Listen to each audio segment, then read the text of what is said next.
Mga katropa, kumain ka na ba?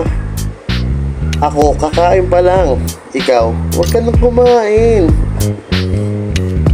Pinakikilala ko pala ang aking ulam, lumpia at sisig na kala mong binaktakan.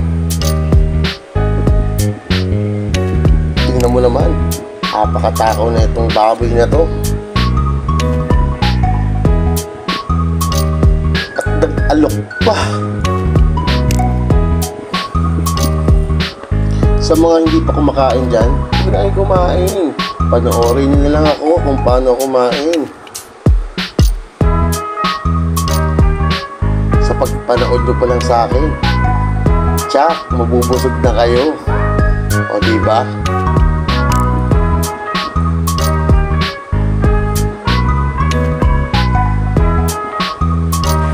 Sa mga nagtatanong nga po pala kung saan ko nabili itong ulam na to, dito lang po yan matatagpuan sa aming lugar, Barangay Abangan Norte, Maria Socorro Subdivision. Ipagtanong niyo lamang po ang ulam na yan. Ano po yung kinain ni Boss Buboy? Sasagutin kayo nang ewan ko sa'yo. Kaya maraming salamat sa panonood at huwag kayong mainis. Salamat!